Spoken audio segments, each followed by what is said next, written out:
आजकल भारत और चीन के सैनिकों में बॉर्डर पर झड़प के बारे में खबरें सामने आ रही है। पिछले हफ्ते में 2 बार झड़प होने से दोनों पक्षों के सैनिकों में चोटें भी आई। इनमें से एक झड़प इस महीने लद्दाख में हुई तो दूसरी सिक्किम के सटे बॉर्डर पर। लेकिन दोनों देशों ने एक दूसरे के बीच ज्यादा तनाव नहीं बढ़ने दिया और मामले को फ्लैग मीटिंग के जरिए सुलझा लिया। बता दें कि दोनों देशों में अक्सर बॉर्डर पर हाथापाई और पत्थरबाजी की खबरें सामने आती है, लेकिन 4 दशकों में अभी तक दोनों गुटों में से किसी ने भी गोलीबारी नहीं की है। दोनों देशों ने दिया संयम का परिचय। काफी हैरानी की बात तो ये है कि दोनों देशों के बीच काफी तनाव है, लेकिन इसके बावजूद दोनों पक्षों के सैनिकों ने परिपक्वता का परिचय दिया।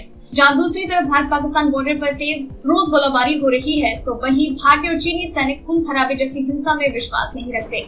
इसका एक उदाहरण 2017 में डोकलाम में 73 दिन चले भारत और चीनी सैनिकों का लंबा गतिरोध था, जिसके बावजूद दोनों तरफ से बंदूकें नहीं उठाई गयी। इस बारे में 2017 में रूस के Saint Petersburg International Economic Forum में पीएम मोदी ने भी जिक्र किया था। उन्होंने कहा था, यही सही है कि हमारा चीन के साथ सीमा विवाद है, लेकिन पिछले 40 सालों में सीमा विवाद की वजह से एक भी गोली नहीं चली। ये हमारी परिपक्वता को दिखाता है। बता दें कि दोनों देशों की सेनाओं ने आखिरी बार 1975 में गोली चलाई थी।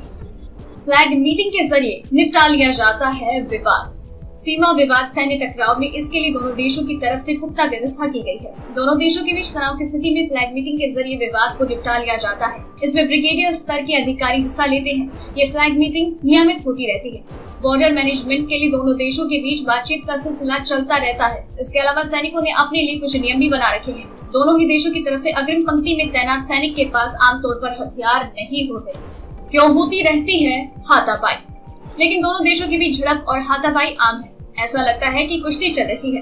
अब चीनी सैनिक पत्थरबाजी भी करने लगे हैं। हाल ही में लद्दाख में 5 मई को भी यही हुआ था। दोनों पक्षों में इसलिए भी भिड़ंत हुई क्योंकि दोनों के बीच सीमा को लेकर अस्पष्टता है। जब दोनों पक्ष संयोग से एक ही जगह पर गश्त करते हैं तो टकराव की नौबत आ जाती है। चीनी सैनिक अक्सर भारतीय इलाकों में आकर वहाँ पेंटिंग कर देते हैं कि उनका इलाका है। आखिर में सवाल हाथापाई पत्थरबाजी होती है, लेकिन भारत चीनी सीमा पर गोली नहीं चलती। क्यों?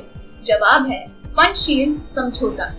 आखिर क्या है पंचशील समझौता? बता दें कि इसके पीछे 1954 में हुआ पंचशील समझौता भी खास है। हालांकि 1962 में चीन ने इस समझौते की धज्जियां उड़ा दी, लेकिन दोनों देशों के बीच जो इस समय बॉर्डर मैनेजमेंट सिस्टम है, उसी बुनियाद इसी समझौते में है। पंचशील समझौते में ये 5 बातें थी। नंबर 1, एक दूसरे की अखंडता और संप्रभुता का सम्मान। नंबर 2, एक दूसरे पर आक्रमण न होना। नंबर 3, एक दूसरे के आंतरिक मामलों में दखल न देना। नंबर 4, समान और परस्पर लाभकारी संबंध। नंबर 5, शांतिपूर्ण सह अस्तित्व। अगर आपको ये रिपोर्ट पसंद आई तो इसे लाइक और शेयर करें। साथ ही अपने व्यूज हमें कमेंट करके जरूर बताएं। डेली ट्रेंडिंग न्यूज की रिपोर्ट सब्सक्राइब करें हमारा चैनल ऐसी ही लेटेस्ट और इंटरेस्टिंग न्यूज के लिए।